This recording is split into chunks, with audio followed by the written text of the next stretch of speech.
value, and you're not capturing those dollars, you're falling behind. Part of the reason for my request on this levy is we need some more infrastructure work. We know we have to put a roof on the grade school. The high school is going to have a roof in probably 3 to 5 years. We have some HVAC work that we have to get done. We have 2 district vehicles that we have to replace. There's just things that we have to do. We just signed a new 3-year contract with the union. All of those things take funds for us to be successful. If we want teachers, if we want administrators, if we want facilities to draw in people into the community, and those teachers and those educators, we're going to have to spend some money on our buildings, and we're going to have to pay and be able to compete with everybody else in Vermilion County. So to me, really, what I asked for is kind of a no-brainer. I know with our economy, I know what it costs to go fill up your car and to buy groceries. I know that probably causes some consternation. But the truth is, once again, for us to compete and have good schools, we have to capture the dollars that we can so we can compete. As of this levy, it puts us about in the middle. There's 4 school districts in Vermilion County that are above $5 with their tax rate, and there's 4 that are anywhere from $4.55 to $4.68. With this levy that I'm asking for, we're going to be about $4.90.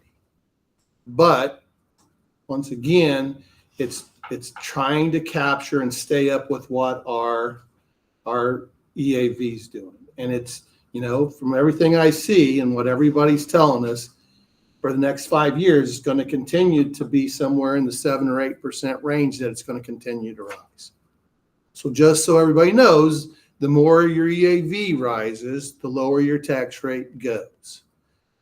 And rates, it's not just about rate, but I think when we start talking about dollars and capturing dollars, this is kind of where we need to be.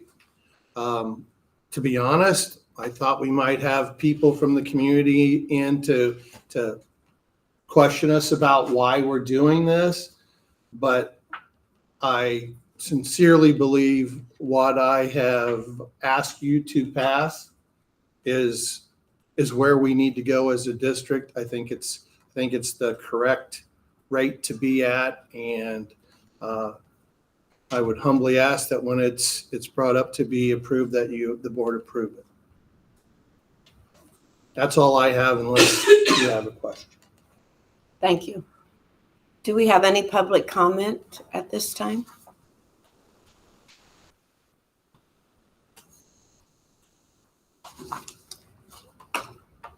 Okay, at this time, we'll take roll call to close this hearing. So moved. Second. Motion by Janeski, seconded by Woodard to adjourn the tax levy hearing at 5:35 p.m. Hart? Yes. Hicks? Yes. Janeski? Yes. Lynn? Yes. Ludwig? Yes. Woodard? Yes. Motion carried by vote 1. At this time, we're going to have to wait because we have advertised.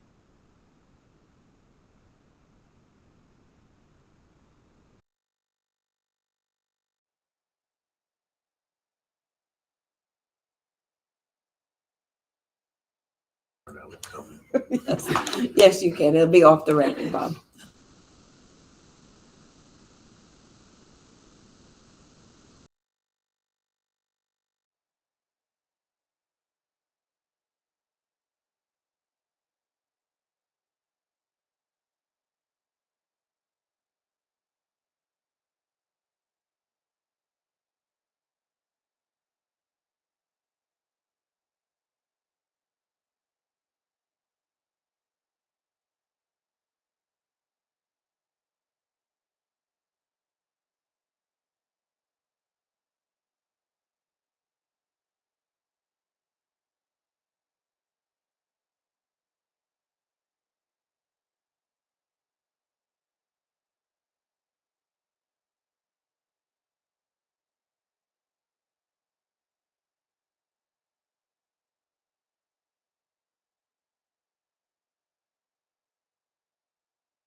Brenda, I'm awful sorry. I know how sorry you are.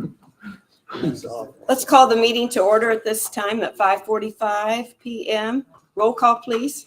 Hart. Here. Hicks. Here. Janeski. Here. Lynn. Here. Ludwig. Here. Smith. Woodard. Pledge of allegiance, please. I pledge allegiance to the flag of the United States of America and to the republic for which it stands, one nation, under God, indivisible, with liberty and justice for all.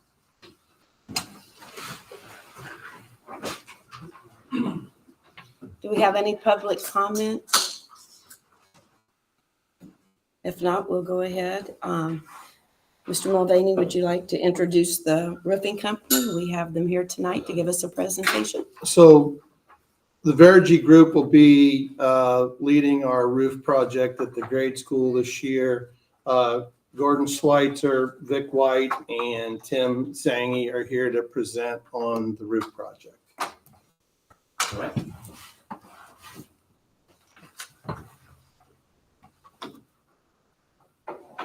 Feels it okay if I, Sure.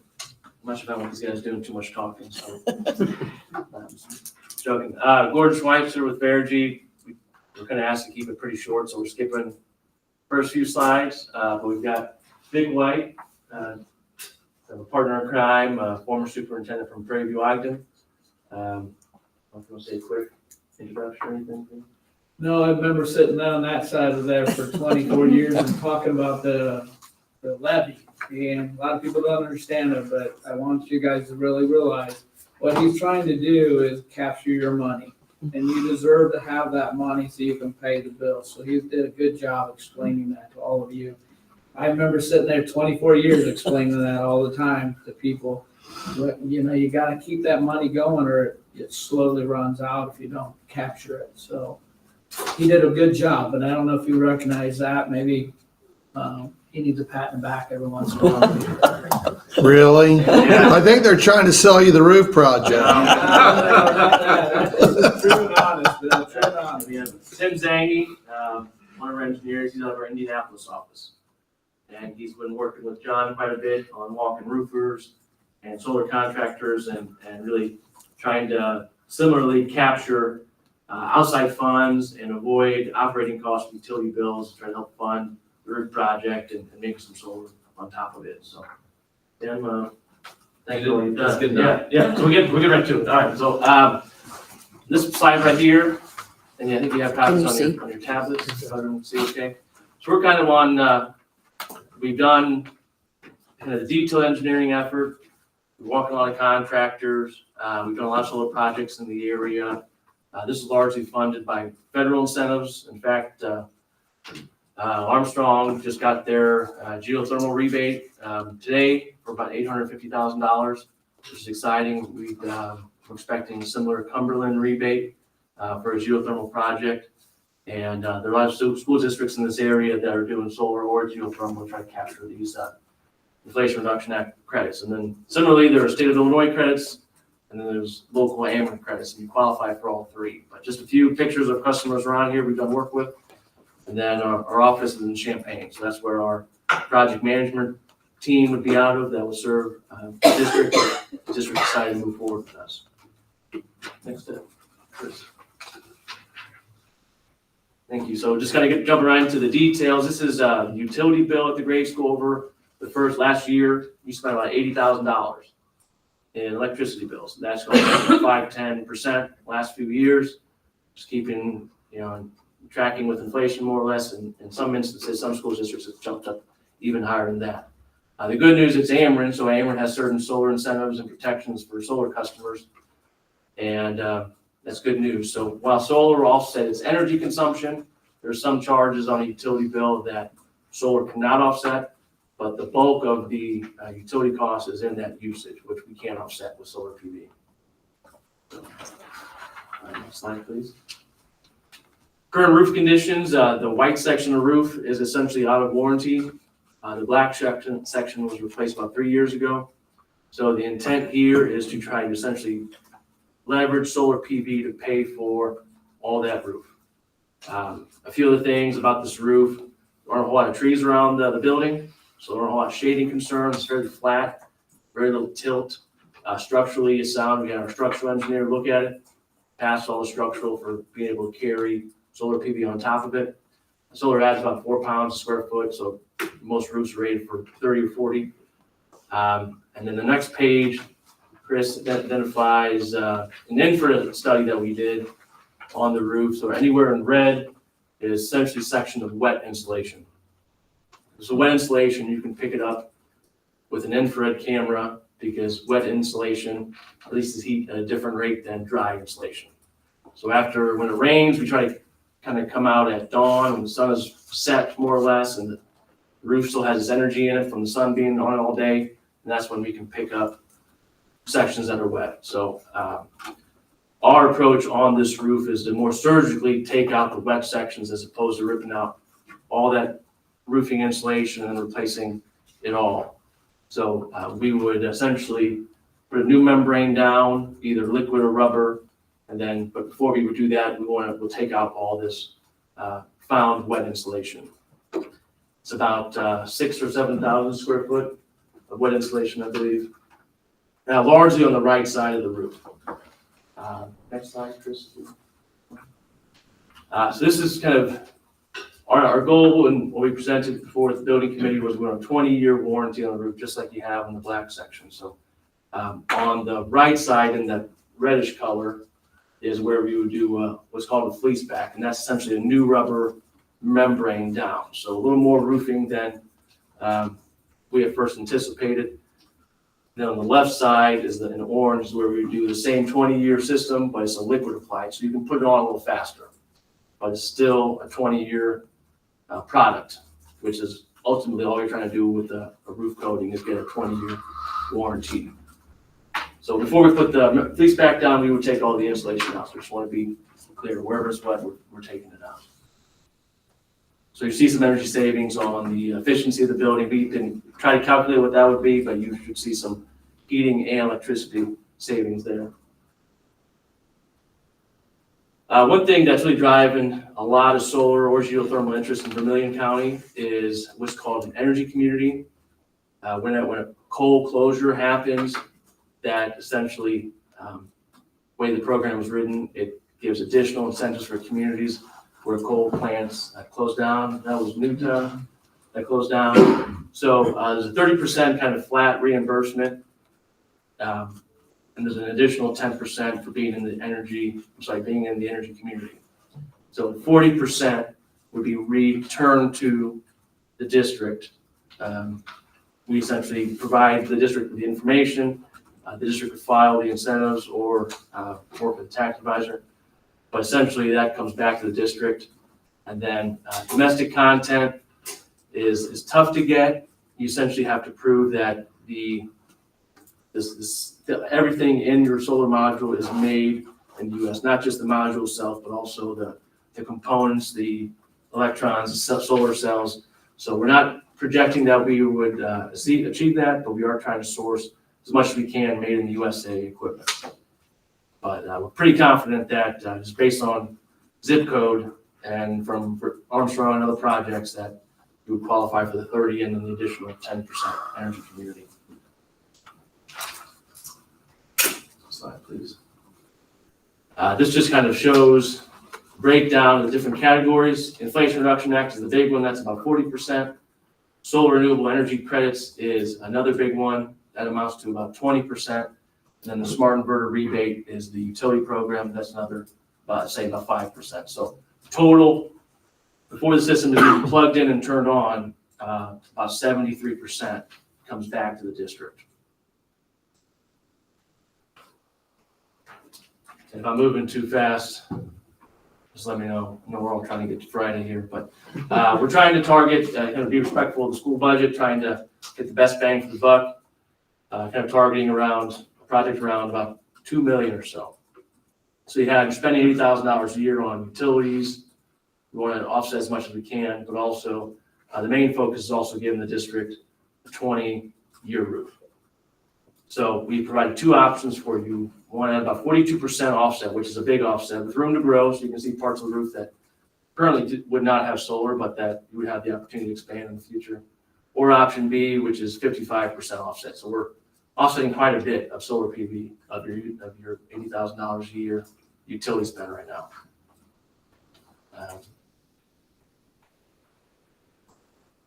Here's kind of what we call a cash flow. It has in green all the different categories of solar savings. And this option A, we'll call it, is about 1.9 million. The total incentives add up to 597,000. This also includes the full 20-year roof. And then over the life of the system, solar itself would generate about 1.1 to 1.2 million. So total life cycle savings, including the roof, we're looking at about 2.8 million. So it generates a whole lot of new revenue from Ameren, from the state, from the federal government, but also avoiding what you're currently buying from Ameren. So quite a bit of savings here. We do have a solar operations maintenance team that's located in our Indianapolis office. So while it's not required, the systems are, it's not like a wind turbine, we have motors and things that are kind of moving parts. These systems are more or less just kind of set it and forget it. You do want to check on it, but we don't necessarily have a whole lot of moving parts like you might have in a wind turbine. Then on the next page is this on option B, right around 2.12 million, but it is about 20% larger than our option A. This adds about $317,000 in savings over 30 years on the solar side, but also about $128,000 in just additional incentives. So you're jumping from about 1.9 to 2.1, 128,000 of that is covered off the bat in incentives, and then 317,000 of that comes from additional savings. So it pencils out a little bit better, but then it's a little more upfront cost. So we want to give you those two options, just the district consider for tonight. I think the last slide maybe is kind of where we've been. We've kind of bugged John a lot, gathered a bunch of information. We've done the roof infrared, done the structural, done the electrical engineering, kind of came up with a project. There's a lot of interest in these solar projects right now, just kind of across the state of Illinois, but nationally as well. So we're kind of encouraging customers that may be interested to try to move as quickly as possible to capture these like federal incentives, but also the state and local Ameren incentives. So this is what we would consider a summer project. So certainly something that we could do in the summer. We've done it in the summer, and now's a good time to consider it. We always try to gather bids right now, this time of year, before contractors are booked for the summer and before their bellies are full, so to speak, and while they're still kind of hungry for work and giving good pricing. So I think we've been able to do that with walking contractors in October, November, and December. So that's all I have, Bill. That's very good. So just some additional information. So when I was still at Armstrong, we did solar arrays at both the grade school district and high school district. I talked to Nick Hipsher, who is the superintendent who followed me at Armstrong. They are seeing 50% savings on electricity through their solar arrays. So, the discussion and Bob and Clay, if you want to jump in, please do. We talked about just doing a roof because the roof has to be replaced at the grade school. But we also talked about adding solar because, once again, with these incentives, we can help offset the cost of basically replacing the roof, while at the same time putting on a solar array, which can save us on our utilities. And to me, and I'm not going to speak for Clay and Bob because they may have a different perspective, but to me, it's a no-brainer when your solar system can basically pay off your roof over the life, over the life of the roof, plus save you 50 to 70% on your utility cost. If you're coming out in the black by doing this down the road, to me, I don't see how you lose on it. So that's why I had approached the the building committee to not just fix the roof, which was going to cost us somewhere between $850,000 and $1 million just to do the roof. When we could add the solar array, get a large portion of what it would have cost us to do the roof, basically taken care of with these incentives, and then continuously save on our electric cost over the next 20 years. So to me, and just talking to Nick at Armstrong, if you're reducing your cost by 50%, I just think it's well worth our upfront money to capture those incentives and to then capture the savings on the utilities from the solar array. So that's just my 2 cents. When we first started discussing this, we were looking fleece back for all of it, and now we're looking at liquid plus the fleece back where the red was. Correct. How much money did that save by going to the liquid in the other sections? So when we met, they had came in and basically walked through and did all the engineering type things. They found out that our electrical system in the grade school is going to have some work done to be able to attach the solar array, which added to cost. So when I met with Vic and Gordon, they thought it was going to be somewhere in the 2.6 range. Okay. And I said, well, I'm not really comfortable with that. In our conversations, I thought the board was much more comfortable in the 2 range. We were going to put $1 million of our own money, the district's money, into this, and then we were going to issue some bonds to take the other part of it. So I asked them to go back. If you look at the diagram, Bob, the place where we had all the wet insulation, they felt more comfortable putting the fleece back on. Over on the left side where there's not the wet insulation, they felt much more comfortable about putting that wet application on. So in order to get us down to the 2 range, whether it was 1.9 or 2.1, I told them to present the fleece back on the right side and the wet application on the left, both at 20-year warranties, because we want to stay in the same. But this was the solution they came up with. Good. Yeah, the fact that you get a matching warranty of 20 years, I guess, versus the liquid in, you're going to get 20 on both, like, and a savings of looks like what, $300,000-$400,000. Right, and plus, in talking to Gordon and Vic, the left side didn't have near the damage that they felt the right side had. So putting on that fleece back on the right just kind of made more sense.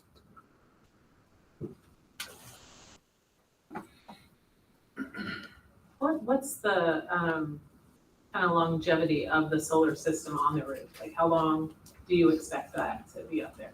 Question. So it's the warranty of the solar modules is 25 years. Okay.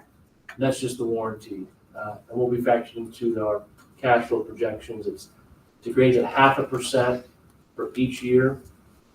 So at year 25, still producing 87.5% of what it would produce tomorrow. So and that's just warranty, just like anything, it can still last.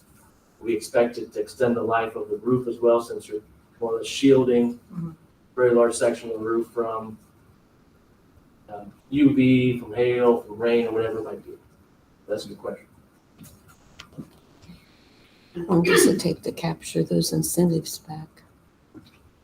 What's the run on the incentives? Good. Yep. Let's go back to that slide. Back to page 12 or 13, either one's about the same one. Yeah. So on the left side is your green. All right, that's where your incentive. So where it says IRA, that's when you'll get, after the system's been on for a whole year, we're projecting with the 1.91, you'll get $319,600 come back to the district. All right, on that. And then next to it is the Ameren Smart Inverter Rebate. You get that pretty quickly. About 3, 4, 5 Couple months months, yeah. usually. Yep. You get that right back. And then the SREC is a state incentive, and they give you back, as you see, over a period of time. So you've got 6 years in a row, and then they wait till year about 15 or 16, and you get the last bar down below. So you'll get a check for about that much, and then you get the last check at year 15, 16, okay? No, Does that explain or answer your question? Yes, it does, Okay. yes. And that, so essentially the way it works is it's state, to provide customers with their incentives sooner. This is 15 years of solar renewable energy credit, which is just an amount of solar energy. So that 15 years of production is paid out over about 6 years. So you kind of get 3 years of incentive for every year, in other Okay. words. Thank you. So the SREC, do you have to reapply for that annually, or once you apply once, will it continue throughout the life cycle? Once you just apply once. Same with IRA, same with all three of those that we talked about Yeah. one time. Yeah. Good question. Just don't encourage her. Any other questions? Thank you, thank you. Okay, we'll move on to item number 6. Mr. King is with us. You want to tell them what he's going to do? So this is Kendall King. Kendall is does our bonds for the district. He did our last set of bonds. He's with King Financial out of Monticello. As part of our projected cost savings and production on the roof, when talking to the building committee, we wanted to use some of our money, the district money, to show our community that, we understand that we need to have skin in the game. So part of our proposal to the board is that we spend $1 million of district money that we have in reserves, and then we would issue approximately $1.25 million in bonds to help cover the rest of the cost of the project. So Kendall's here to talk about that tonight. Sounds good. So Kendall King, appreciate the chance to be here again and talk to you guys. So tonight what we have on the agenda is the resolution of intent. For those of you that have been through the bonding process, it's a 3-step process to issue working cash bonds. You have to adopt a resolution of intent the first month. We'll come back and do a public hearing next month in January, and then we'll adopt the sale resolution in February. For your normal levy, which you are adopting tonight, that has to be done and on file for December. For bonds, they give you 2 extra months. So we can complete the bond issue by the end of February and still apply it to the 2024 tax levy. So that has been factored into your levy, as he's kind of talking about that 9-cent increase. That is, the bonds have been put into place in that worksheet, factored into that. With the goal being to just keep the tax rate as consistent as possible. Because at the end of the day, that's kind of the main concern, is what is it going to do to the property tax levies. This first sheet right here has the statutory maximums on debt. So you take your equalized assessed valuation times 13.8%. The district has 17.8 million of bonding capacity. The outstanding bonds for the district, you can see listed there. There's 4 bonds outstanding right now, and the district currently has 9.3 million of bonding capacity. There's a separate calculation for working cash bonds that's listed below in the orange. You can kind of walk your way down through what all goes into that formula and that calculation. But essentially, the district has 3.6 of the remaining working cash bonding authority. Second page here goes over historic tax rates. This is always important to just keep in mind where things have been previously. And I think this is important too, just in terms of the overall levy. So what you have here on the far left by tax year, you have the rate setting EAV. EAV, of course, stands for Equalized Assessed Value. That is the total value of all the property taxes located within the district. EAV is approximately 1/3 of fair market value. So if you go look at what does my house cost on Zillow, your EAV should be about 1/3 of that, generally speaking. Now, for a couple of years during COVID, you had where most all of your counties around the state were not really increasing EAVs. They were trying to give people a little bit of a break, right? Tough financial times. So the EAVs were not growing. But then coming out of that, you have this huge housing market boom where all of a sudden housing market's going crazy. And the assessor is actually required to catch that back up to be within an acceptable range. So you're, at the local level, the county assessor is in charge of determining the value of your property. But there's an additional level of review where the Department of Revenue comes in and they can assess a multiplier. So if they look at township by township basis, if they determine that any particular township, the houses are selling at a amount that is outside of their acceptable range, it's a 2% acceptable range. So essentially, if EAV's, not within 31 1/3 to 35 1/3% of the fair market values, they will apply a multiplier and adjust the entire township or county on that basis. So that's why we've seen pretty much across the entire state, everybody's EAV has been going up substantially over the course of the last 2 levy cycles. And as Bill kind of talked about, we expect that for another 3 or 4 years here before the two really get caught up. So it's not uncommon to see 10, 12%, as you have seen for the last couple of years. I've even seen some 15 to 18%. If you go down just a little bit south, kind of right along I-70, most of the districts in there are seeing more like 17, 18% EAV growth year over year, which is substantial. So in terms of, what the school district applies, they apply a levy that gets divided by the EAV. And as that EAV grows bigger, you have a bigger tax base that you are dividing your levy over. And that's why the tax rate can come down as the EAV goes up. On the far right here, you can look at the district's historic tax rate. It was right in the 5.15 range on average over the course of the last 10 years. It was up to 5.35 for a few years from 2014, 2017. And then it had a very large decrease going from 21 to 22. Again, that was the first year that we had this big 12% EAV growth. And so the tax rates were not maxed out at that time. And then last year's as well was at 480. So really, even with your 9-cent increase going back up to 490, you're still lower by quite a bit than your previous 10-year average of 515 from a tax rate perspective. So the third page here goes over the existing bonds for the district.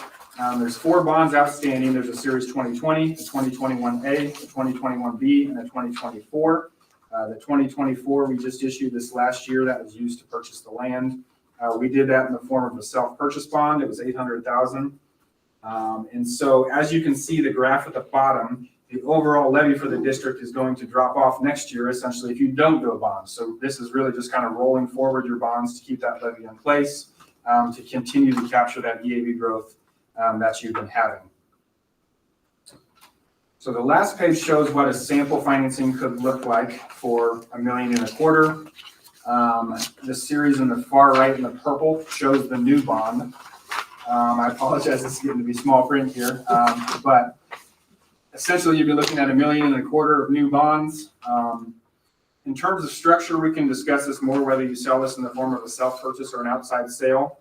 I was thinking just in terms of your fund balances that you'd be able to do it in the form of a self-purchase, but we can talk about that more. We've done where we'll split it up and we'll sell some of it outside and buy some of it in-house, or we could sell the whole thing outside and we can do whatever makes sense. That does not have to be decided tonight. Tonight just kind of starts the process. But in terms of structure, you're looking at basically just adding 2 more years to your overall levy. And you can see that in the graph on the bottom. The section in the purple will be the new bonds that will come online. Any questions for me?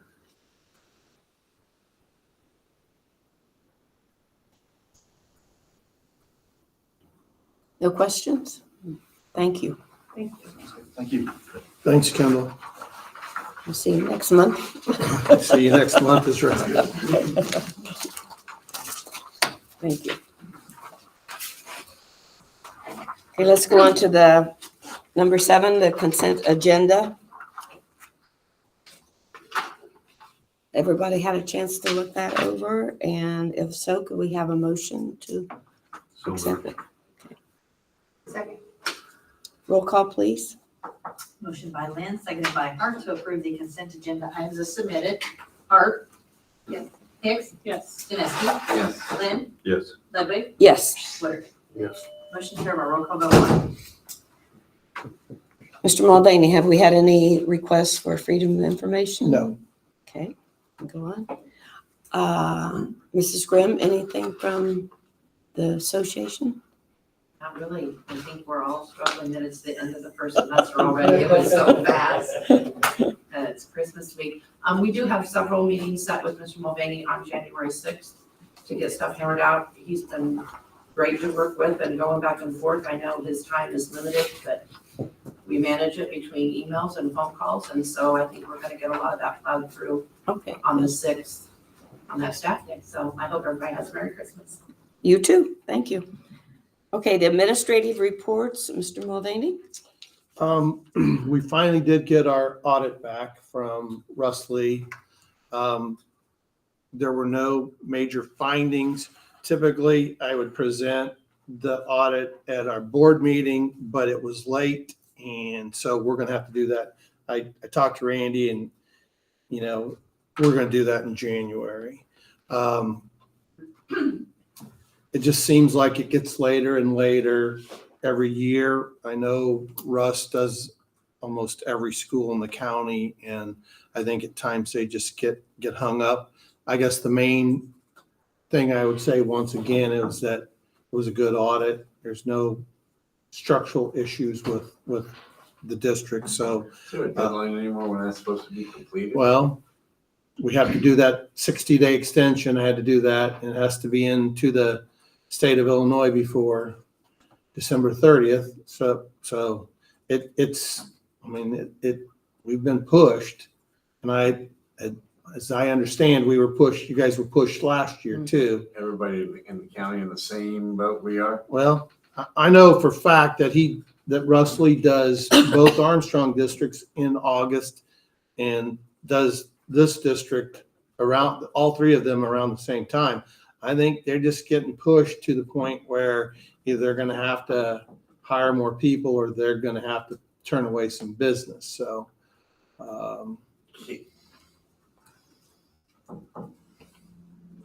Is it possible for us to be ready before time frame that he comes in and does it? And ask him to start earlier? We've asked him to start earlier, and I mean, their calendar's full. I mean, I talked to Michael Silver, who, you know, Michael's one of his auditors, and he was doing an audit today and tomorrow. They're just still, I mean,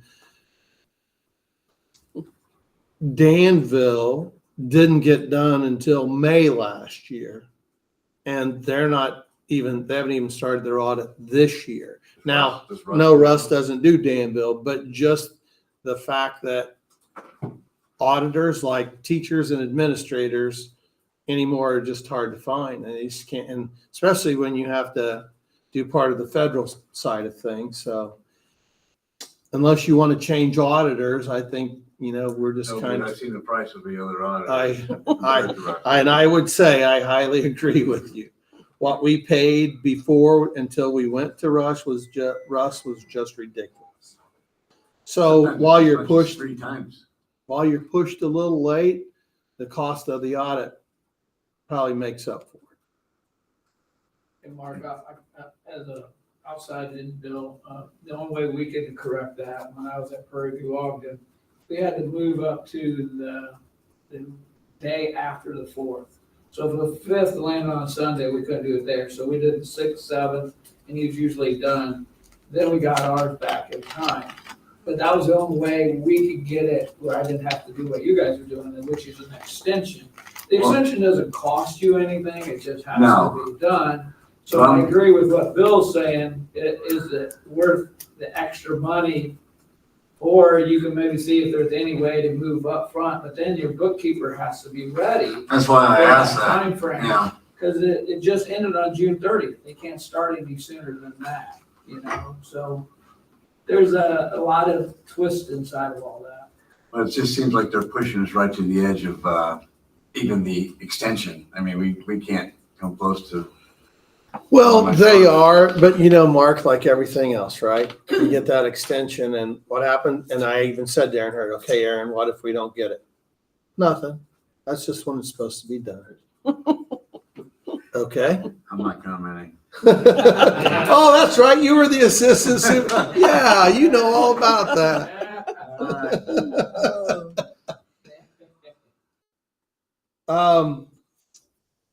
One of the things on the agenda is a test water well agreement. So we were approached by the city water company, and they would like to drill 2 test wells on the new property that we purchased. They get their water from the river, and the phosphate levels and some of the mineral levels in the river have risen so high that they have to come up with a solution for water. Either they have to build a purification plant, or they're going to have to start tapping into groundwater with wells. In their geological survey, the study that they did, they believe that the new property that we purchased last year has a huge source of water under it that they can tap. So they would like to do 2 test wells to see if that is indeed the case. If it is the case, then they would negotiate with the district to be able to use that water. The test well agreement would just allow them to drill, see if that water is actually usable, and then if it's not, they would clean up the sites and leave it as it was when they drilled the wells. Or if it's suitable, once again, they would go into negotiations with the district to see what it would cost them to be able to use that water on our property. So what I'm asking tonight is just the board's approval to let them do those wells. Number one, it's good for the community, because if that is a water source that they're going to need for the community, it benefits the community. Also, our ability to negotiate what that will look like if they put wells in there for the school district certainly helps as well, because then we basically have the power to dictate our terms to them on their ability to use the water under our ground. Clay, did you have something on that? I know we talked about that when we first brought this up. Yeah, my question was, when they drill that, put the casing through there,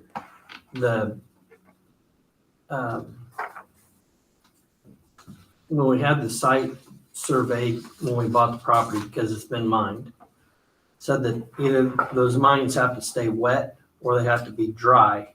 If not, there's potential for subsidence. When they do that, and this water source is approximately 600 feet from the surface is where they're thinking it's going to be. That mine's about 160, so they've got to go through it. So if they go through that, is that going to drain the potential to leach out, drain that? Number one, their issue would be with any type of pollution. That wouldn't, but our issue is it going to affect any potential? Will it increase the subsidence? If there is going to be subsidence, would be my question. And number two, are they, when they go out there and start this project, are they going to reimburse the farmer for the compaction and the disturbance of the ground? Because he's got expenses into it. It's going to cost him to clean the compaction up. And have they talked to him? How they communicate with him? Well, I don't imagine they have, because they were kind of waiting to see what our thoughts were on their ability to have those test wells. Because depending on how long, we may have a relationship with him for years to come. That could affect us monetarily with, if he wants to reduce, rent because of extra work he has to do to correct it. I don't know what it takes to drill, water wells. So those are just things. You're talking about the test well. The test well, yeah. Okay. Who's the request coming from? Is it for all of Oakwood's water or just a portion? Now, when you say that, what do you mean by all of Oakwood's water? You said, so they were getting the source was from the The river. river. Correct. Source for, this is Right. for all of Oakwood. So I don't know, Bree, I don't know if this is just gonna be additional. They never said it was for, the whole community. I think they're drilling other test wells trying to find water sources because I think it's gonna be very expensive for them to build a purification plant. My understanding is this would be a municipal well that would supply the village of Oakwood plus the homes outside of Oakwood that they already serve.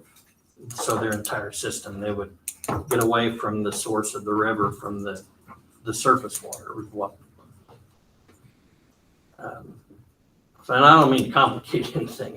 Those were just things. Well, No, those I are good think points. I think they're very valid points. Certainly for us as a district, if they're going to drill through a mine that could cause the mine to then collapse and have the ground that we purchased become unusable as of the subsidence, Because I think there's some inherent risk in that. I did ask them. They said, yeah, we're aware of the mine. And I asked them why that particular piece of property. And they told me that was the closest to their water treatment plant. So it would be more cost effective for them to run the piping and obtain the easements and all that to get the water to the plant. And that's how I knew it was at 600 feet, because I asked them, how deep is it? Well, and certainly, my suggestion then would be that when it comes up on the agenda, there's a motion to table it, and I will call and try to get some answers as far as, because what happens if they hit that mine and, they drain the mine and we have subsidence? That should be on their dollar, not on ours. Right. So- And I asked them, I said, have you spoke with a geologist that knows exactly where those pillars are at? Because if it would be my opinion as a layperson that we wouldn't want you to breach that mine. We would want you to go down through a pillar. So we wouldn't take the risk of that if there is water in there. We don't know, but if there is, given what information that we were told before we purchased it, that we would want that water to remain versus leach out. Right.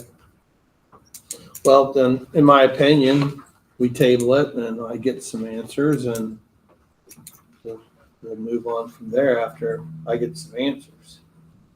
If it's okay with the board. Sounds good to me. One of the other things on the agenda that I want to talk about is, it's basically under new business for discussion. I don't know when the last time that the district bid out insurance, but insurance has gotten crazy. And I don't mean health insurance. I mean workman's comp and property liability. So we have been with Prairie State for I don't know how long, but I think once again, it'd be a perfect time with me being a part-timer to go ahead and bid that out for you just to see where, I don't really have any loyalties, so I think it's a good idea for the district to have Prairie State come in and rebid for us, and I'll get a couple other people to bid on it. But the reason I bring it up tonight is we have to let Prairie State know that we're going to go out for bid. Prairie State requires that you give them 6 months notice. So I need to get on that if the board's in agreement to that.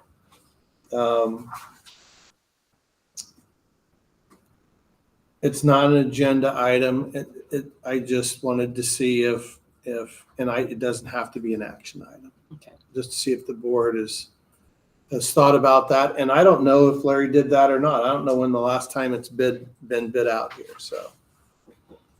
But if it hasn't been done in the last 5 years, it probably needs to be done. That's about when I did it in my old district. I was trying to think if that's happened. Especially with crazy rates that we're Well, seeing it's- now. The insurance industry's crazy right Right. now. So at Crazy. least it keeps them honest. When you put it out for bid, does that allow them to increase their rates as well, though? Well, You give them they could, they can do that without us doing anything. I just think it makes them, I think that as long as you're not asking questions, they're quoting you what they want to quote. To me, it has always seemed like in my old district, if you didn't keep them honest, they weren't going to be honest, to tell you the truth. So I think, if it hasn't been done in 5 years, it's probably worth our time to go ahead and do it. You should have seen in your board packets, Chris's recommendation for the cameras are on there. He and I have had this conversation 2 or 3 different times, and I'm very comfortable with his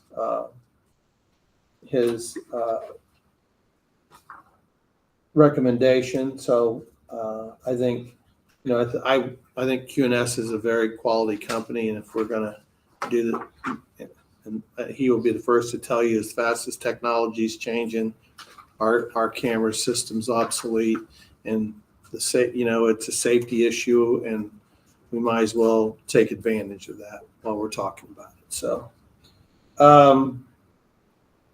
the other thing on the agenda that will come up is in October, it wasn't an action item, but I brought up at that time that we needed to update our board policy manual to meet the Press Plus guidelines that they put out for basically the adjustments in the board policy manual. That's on there. I think everybody almost in the state uses Press Plus as our guidelines to update our policy manuals and stay up to code with ISB. So that's on the agenda for tonight too. Other than that, that's all I have for my report. Other than,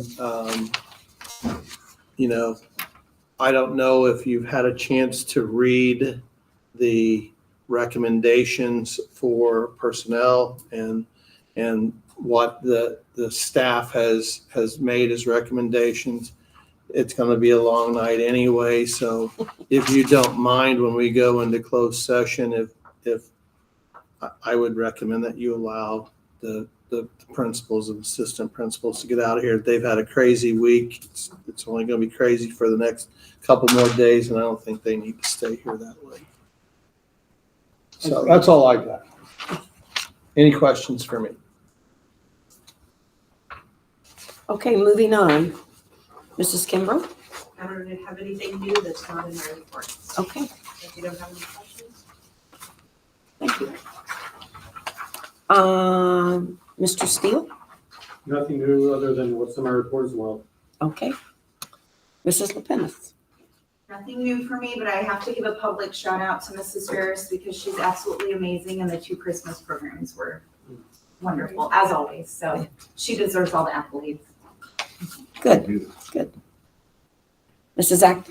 The only addition would be thank you to board members, community members for helping with our angel tree donations.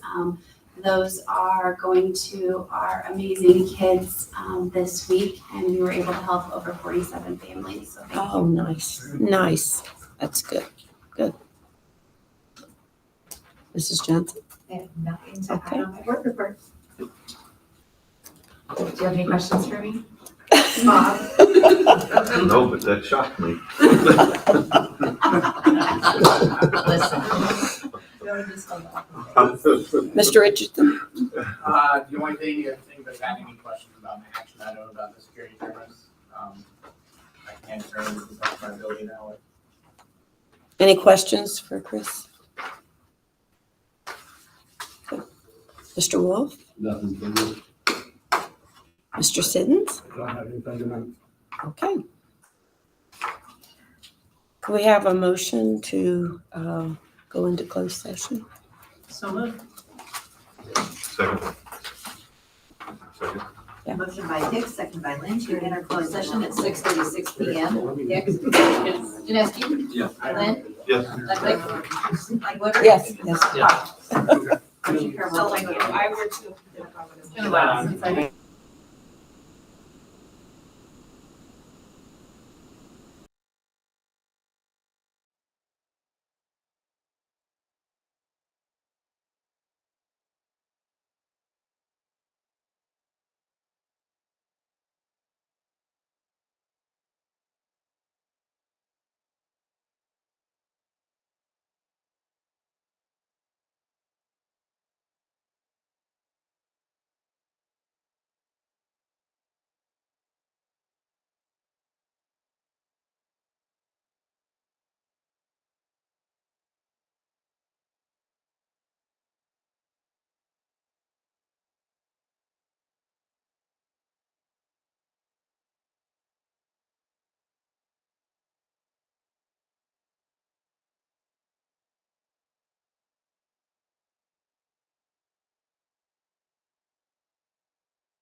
So moved. Second. Motion by Hicks, seconded by Janeski to return to open session at 7:24 PM. Janeski, Yes. Lynn, Yes. Ludwig, Yes. Woodard, Yes. Hart. Yes. Hicks. Yes. Motion carried by roll call vote 3. Okay. Old business, anything that Mr. Mulvaney you want to bring up? Nope. We kind of talked about that earlier, okay, under new business, I guess. Okay, item 13, consideration and action. Hiring and contingent upon completing background checks and face law compliance. A, recommendation to approve the 2024 tax levy as presented. May we have a motion, please? So moved. Second. Roll call, please. Motion by Lynn, seconded by Hicks to approve the 2024 tax levy as presented. Lynn, Yes. Ludwig, Yes. Woodard, Yes. Hart. Yes. Hicks, Yes. Janeski. Yes. Motion carried by roll call vote 4. B, recommendation to approve a resolution declaring the intention to issue approximately $1,250,000 working cash bonds of Community Unit School District Number 76, Vermillion and Champaign Counties, Illinois, for the purpose of increasing its working cash fund of said school district and directing the notice of such intention be published in the manner provided by law. Motion, please. Bill, you're gonna check on this? I am. But we would still need to publish that. Okay. So if you don't,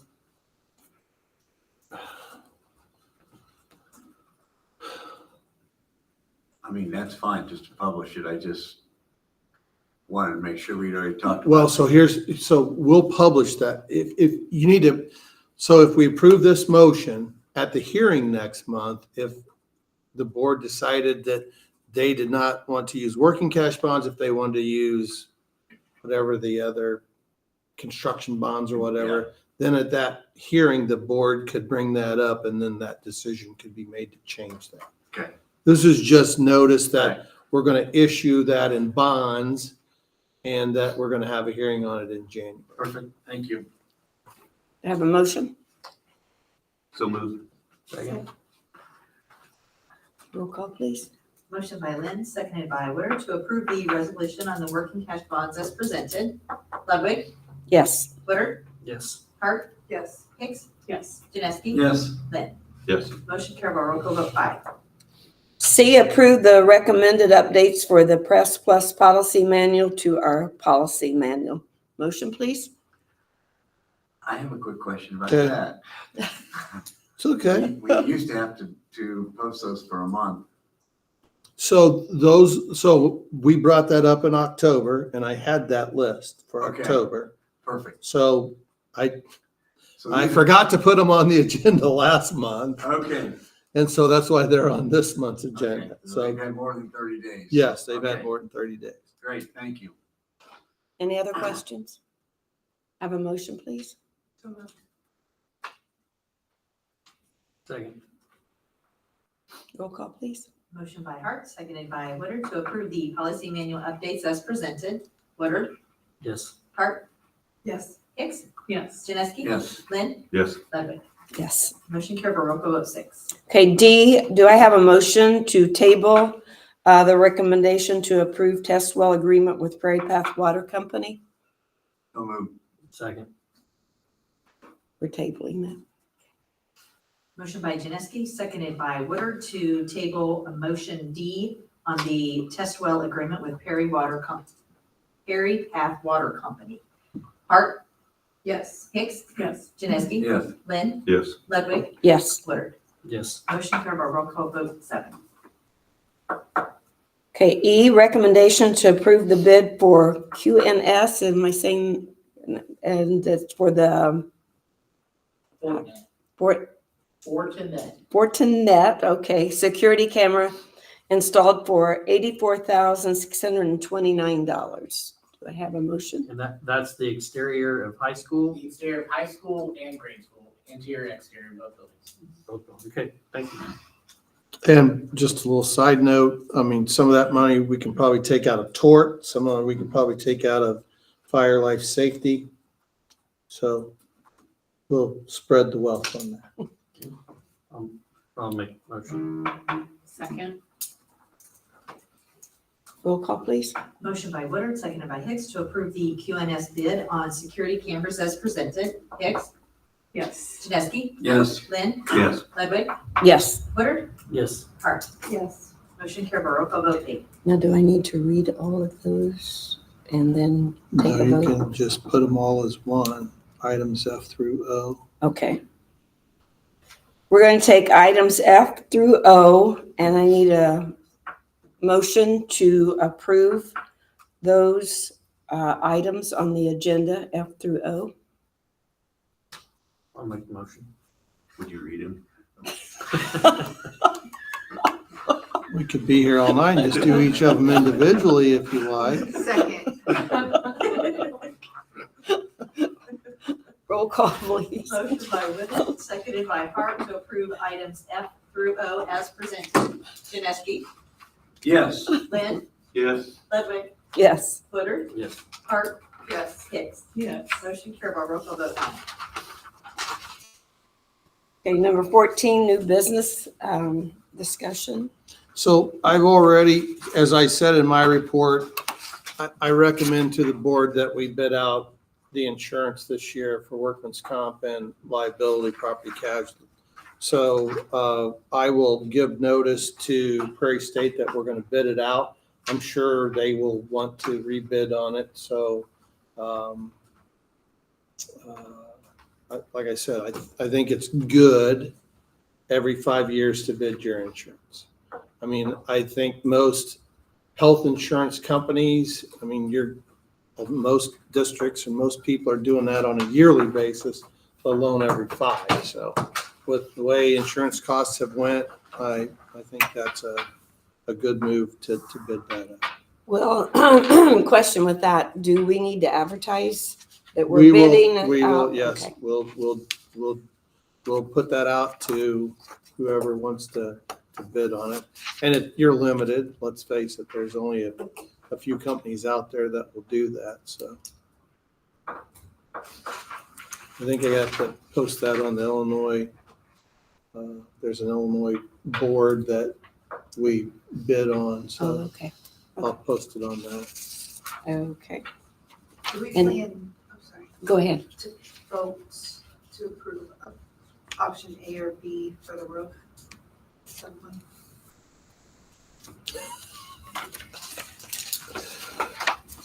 You know, No, listed like it. it's not listed like that.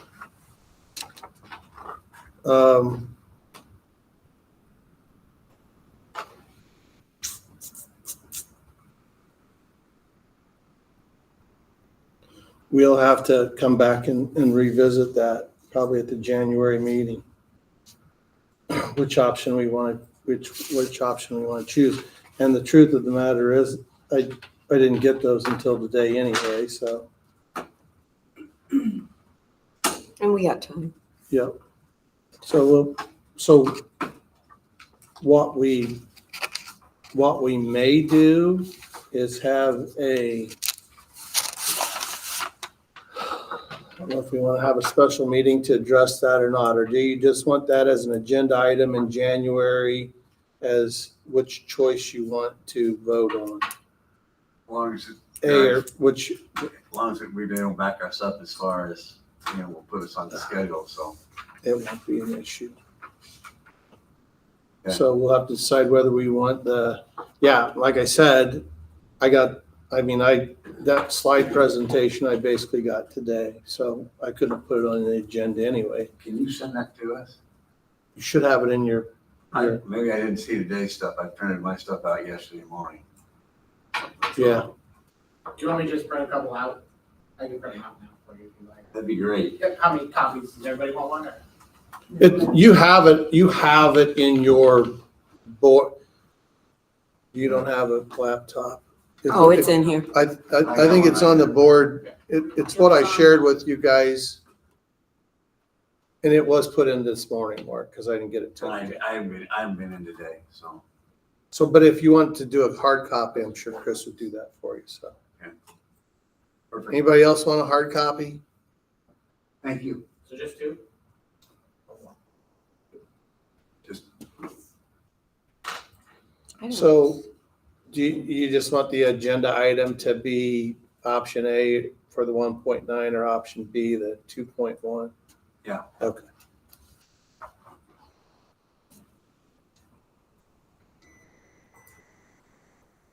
Okay, any other questions? Well, can we have a motion to adjourn? so moved. May I have a second? Second. Roll call, please. Motion by Lynn, seconded by Janeski to adjourn at 7:35 PM. Lynn? Yes. Ludwig? Yes. Woodard? Yes. Hart? Yes. Hicks? Yes. Janeski? Yes. Motion carried by roll call vote.